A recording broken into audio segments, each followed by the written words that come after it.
Hello नमस्कार प्यारे विद्यार्थियों, आप सभी का प्रभा एकेडमी पर हार्दिक स्वागत और अभिनंदन। कैसे हैं आप सब लोग? उम्मीद करता हूं कि आप सब लोग स्वस्थ और मस्त और तंदुरुस्त होंगे, अच्छी पढ़ाई कर रहे होंगे। आपकी पढ़ाई को और गति दे रहे हैं हम लोग। एक चैप्टर पढ़ रहे हैं कार्बन और उसके यौगिकों के बारे में। कुछ महत्वपूर्ण बातें हमने पहले के वीडियो में करी है। अगर आपने पहले के वीडियो नहीं देखा तो वो ज़रूर देखें, अपने दोस्तों को दिखाएं। और अब हम स्टार्ट करते हैं हमारे वाली क्लास। तो देखिए, हम बात कर रहे हैं कुछ महत्वपूर्ण कार्बन के यौगिक। कुछ एक ऐसे महत्वपूर्ण यौगिक पढ़ेंगे, एक दो जो बहुत अच्छे हैं, जो काम के हैं, उनके बारे में। तो सबसे पहले बात करते हैं, एक वेरी इंपॉर्टेंट यौगिक आता है एथेनॉल। एथेनॉल कौन सा है? एथेनॉल। एथेनॉल का सूत्र होगा CH3 CH2 और OH। ये OH ऑल और एक कार्बन और दो कार्बन, तो कितना हो गया? मेथ और ये एथ, तो इसका नाम हो गया एथेनॉल। क्या नाम हो गया? एथेनॉल। इसके बारे में बात करें, सामान्यतः एथेनॉल को हम एल्कोहल कहते हैं। एल्कोहल अगर पूछे सामान्यतः एल्कोहल किसे कह देंगे? एथेनॉल को देंगे, मेथेनॉल को नहीं कहते, एथेनॉल को, क्योंकि यही तो ज्यादा है।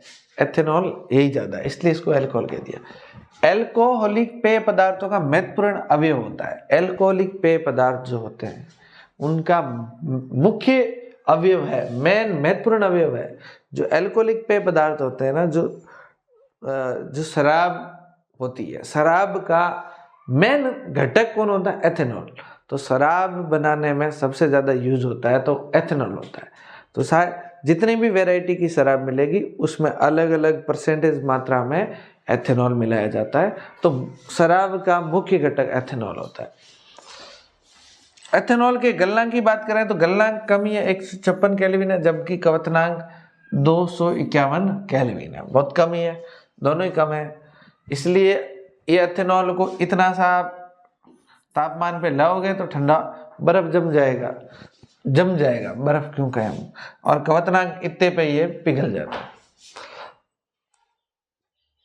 सॉरी, पिघल क्या, भाप बन जाती है। खैर, इसमें और बातें करते हैं कुछ। ये रंगहीन होता है, इसकी रंग नहीं होती है, और ये गंधहीन होता है। एल्कोहल की कोई गंध नहीं होती है। अब आप कहोगे सर, जब शराब पीते हैं तो गंध आती है, तो शराब में जो गंध आती है वो एल्कोहल की वजह से नहीं आ रही है। शराब में गंध और भी तो दूसरे चीजें मिलाई जाती है ना, उससे जलने वाला स्वाद आता है। इसका टेस्ट है ना, वो टेस्ट जलने वाला आता है। आपको लग रहा है ना कि कहीं कुछ जल रहा है, ऐसा टेस्ट आता है। ठीक, प्रकृति उदासीन है, न तो अम्लीय न क्षारीय, उदासीन प्रकृति। जल में किसी भी मात्रा में घुलनशील है। आप जल में चाहे कितना ही घोलो, घुलता ही जाएगा। तो किसी भी मात्रा में क्या होता है, ये घुलनशील होता है, और ये अच्छा विलायक भी है। इस अच्छा किसी को भी घोल सकता है। इससे टीचर आयोडीन बनाया जाता है। टीचर आयोडीन मैंने आपको पहले ही बताया, जो घाव वगैरह पे दवाई लगाई जाती है वो है टीचर आयोडीन, इससे बनाया जाता है। अगर पूछा जाए टीचर आयोडीन में क्या क्या होता है, ज्यादा हम मिलाते हैं इसमें एल्कोहल। कौन क्या मिलाते हैं? एल्कोहल, और एल्कोहल में मिला दो आयोडीन तो बन जाएगा क्या? Teacher iodine. क्या बन जाएगा? Teacher iodine. ये जो टीचर आयोडीन है, ये घाव वगैरह होते हैं उसमें साफ करने में। Cough syrup, cough syrup, syrup का अर्थ होता है दवा। सिरप का अर्थ क्या है? दवा। कफ सिरप जो है, जो खांसी की दवाइयां हैं, उनमें क्या होता है? एल्कोहल होता है। टॉनिक, टॉनिक में हो सकता है दवाइयां हैं। सैनिटाइजर बनाए जाते हैं, इनसे क्या बनाया जाता है? सैनिटाइजर जो होता है, जो कोरोना के समय में आया, जिससे हाथ धोते हैं। फिर तनु एथेनॉल के सेवन से भी नशा आ जाता है।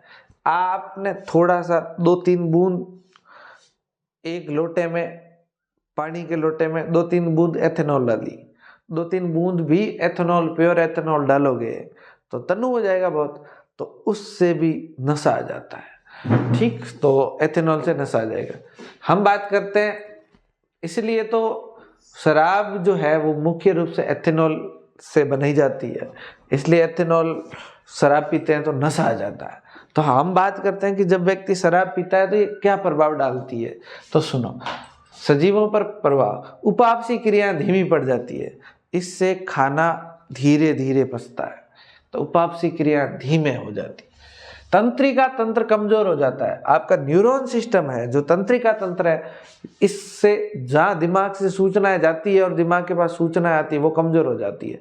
इसलिए आपने देखा होगा जब आप देखते हैं कि कोई शराबी शराब पी के जा रहा होता है तो उसके पैर जहाँ लगने चाहिए वहाँ नहीं, लड़खड़ाता जाता है, क्योंकि उसका शरीर उसके कंट्रोल में नहीं होता है, शरीर उसके कंट्रोल में नहीं होता है। इसलिए तंत्रिका तंत्र क्या हो जाता है, कमजोर हो जाता है, तंत्रिका तंत्र कमजोर हो जाता है। साथ ही साथ दूसरी बात, समन्वय में कमी हो जाती है, समन्वय नहीं होती है, एक पैर इधर जाता है तो दूसरा इधर जाता है, हाथ उसको इधर करना होता है तो हाथ इधर होता है, ऐसे। तो समन्वय में कमी, उनिंदापन आती है, उनिंदापन का मतलब सोया रहता है। जब आपने देखा होगा किसी व्यक्ति के ज्यादा नशा चढ़ जाए, तो ज्यादा नशा चढ़ जाएगा तो सोया ही रहेगा, फिर उसको बस कुछ नहीं अच्छा लगेगा, सोता रहेगा, तो ये सोया रहता, उनिंदापन। मानसिक दुआ, मेंटली रूप से परेशान होता है, मानसिक दिमाग पे लोड पड़ता है, तो ये काम होता है। फिर सोचने समझने की क्षमता और पेशियां प्रभावित होती है, सोचने समझने की क्षमता खत्म हो जाती है। तभी तो व्यक्ति शराब पी के कुछ भी बोलता रहता है, कह देगा कि मेरी गाड़ी तू 5,000 में ले जा, भले गाड़ी 5 लाख की हो, क्योंकि वो सोच नहीं पाता है, तो सोचने की क्षमता खत्म हो जाती है, किससे, शराब पीने से। सोचने समझने की क्षमता और मांसपेशियां प्रभावित होती है, मांसपेशियां, परंतु व्यक्ति राहत महसूस करता है, राहत मतलब उसको आराम मिलता है, तो इस वजह से व्यक्ति पीता रहता है। सब कुछ प्रॉब्लम होती है फिर भी व्यक्ति आराम लगता है कि ठीक है बस, इसलिए। नेक्स्ट बात करते हैं, फिर मेथेनॉल की बात करते हैं। क्या बात करते हैं, मेथेनॉल CH3 और OH, CH3 और OH, ये होता है मेथेनॉल।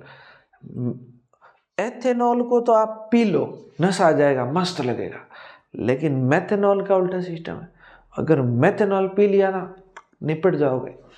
तो देखो, एथेनॉल की जगह मेथेनॉल के सेवन से व्यक्ति की मृत्यु भी हो सकती है।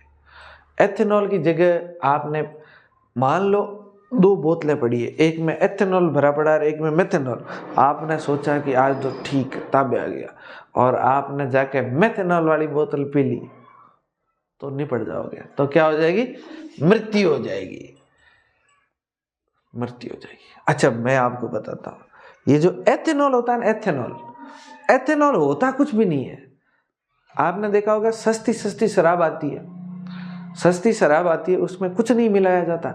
एथेनॉल लिया, पानी लिया, एक ड्रम पानी का लिया बड़ा सा, और थोड़ी सी एथेनॉल मिलाया और लोगों को पिलाया, बोलो पियो मौज करो, लोग पीते रहते हैं।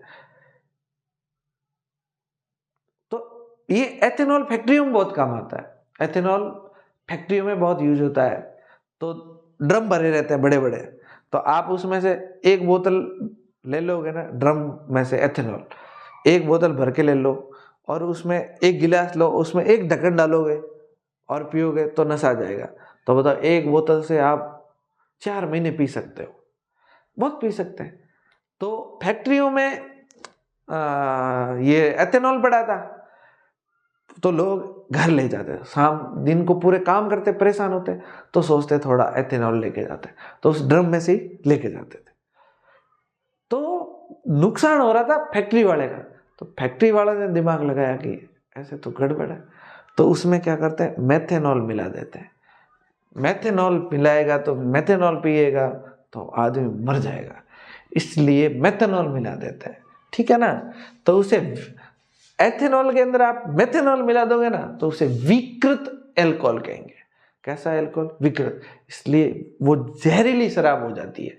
इसलिए अगर आप मेथेनॉल मिलाना है, शराब बना रहे हो, आपने कंपनी खोल दी शराब बनाने की, आप शराब बना रहे हो, पानी ले रहे हो, थोड़ा कुछ और मिला रहे हो और थोड़ा एथेनॉल मिला रहे हो, एक दिन आपने एथेनॉल की जगह मेथेनॉल मिला दिया, तो सारे के सारे जो डब्बे भरोगे ना शराब के, वो सारे के सारे डब्बे जहर वाले होंगे, लोग पिएंगे मरेंगे, पिएंगे मरेंगे। तो इसलिए कभी कभी अखबार में न्यूज आती है कि जहरीली शराब पीने से 5 लोगों की मौत, क्योंकि वो जहरीली शराब पी होती है, क्योंकि उसमें मेथेनॉल नहीं होता, मेथेनॉल होता है, ठीक है ना। तो ऐसे देखो, यकृत में मेथेनॉल ऑक्सीकृत होकर मेथेनॉल बनता है, जो यकृत के प्रोटोप्लाज्म को स्कंदित कर देता है। और नेक्स्ट, ये चक्षु तंत्रिका को प्रभावित करता है, जिसके कारण अंधापन आता है।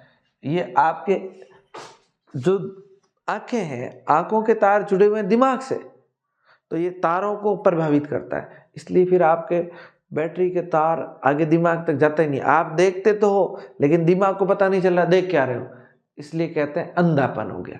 इसलिए आंखें खुली रहेगी लेकिन आपको दिखेगा कुछ भी नहीं। तो इससे मेथेनॉल पियोगे तो अंधे हो जाओगे। फिर एथेनॉल का दुरुपयोग रोकने के लिए, मैंने बता दिया फैक्ट्रियों में दुरुपयोग बहुत होता है, रोकने के लिए मेथेनॉल मिला दिया जाता है। अल्कोहल की पहचान करने के लिए इसमें थोड़ा रंग मिला देते हैं, रंजक मिला कर नीला कर देते हैं, जिसे विकृत अल्कोहल कहते हैं। फिर नेक्स्ट बात करते हैं अल्कोहल के रूप में, ईंधन के रूप में अल्कोहल का उपयोग ईंधन के रूप में जलाने में या फिर गाड़ियां चलाने में, कुछ भी जो भी ईंधन होता है उसमें कैसे होता है। गन्ना सूर्य के प्रकाश को रासायनिक ऊर्जा में बदलने की सर्वाधिक क्षमता रखता है। गन्ने का रस मोलेलस शीरा बनाने में उपयोग किया जाता है, जिसके द्वारा क्रिया करके एथेनॉल बना दिया जाता है, अल्कोहल बनाते हैं, एथेनॉल बनाते हैं। तो गन्ना है, गन्ने से भी क्या बनाया जाता है, दारू बनाया जा सकता है। कुछ देशों में अल्कोहल में पेट्रोल मिलाकर उसे स्वच्छ ईंधन के रूप में चलाते हैं। पेट्रोल और अल्कोहल को दोनों को मिला लो और फिर क्या चलाओ, गाड़ियां चलाओ, स्वच्छ इंजन है। इसको पर्याप्त ऑक्सीजन में जलाओगे तो केवल CO2 मिलेगी और H2O मिलेगा। इसको ऑक्सीजन देके जलाओगे, पर्याप्त ऑक्सीजन दोगे तो कार्बन डाइऑक्साइड गैस बनेगी जो कम जहरीली है, और साथ ही साथ क्या बनेगा, H2O जल बनेगा। एथेनॉल की रासायनिक अभिक्रियाओं के बारे में हम कुछ बात करते हैं। एथेनॉल की रासायनिक अभिक्रिया बात करते हैं, सोडियम के साथ कैसे होती है। तो Na और N, ये एथेनॉल को कराओगे तो यहाँ से हाइड्रोजन हट जाएगा और यहाँ Na जुड़ जाएगा। इसलिए देख लो CH3 CH2 और O था, या क्या जुड़ गया, Na, और साथ ही साथ कौन सी गैस निकल गई, हाइड्रोजन। इसे कहते हैं सोडियम एथेक्साइड। इसका नाम क्या हो जाएगा, CH3 CH2, और यहाँ पर O था, H था, H हट गया, इसकी जगह क्या लग गया, A लग गया। तो ये सोडियम एथोक्साइड। फिर और असंतृप्त हाइड्रोकार्बन बनाने में क्या करो, ये एथेनॉल ले लिया, आप इसको गर्म करो, कितने डिग्री पे, 443 केल्विन पे, और किसकी उपस्थिति में, सांद्र H2SO4 की उपस्थिति में। तो क्या होगा, इसमें से पानी बाहर निकल जाएगा और यहाँ पर डबल बॉन्ड बन जाएगा। तो बताओ, वहां संतृप्त था और यहाँ क्या बन गया, असंतृप्त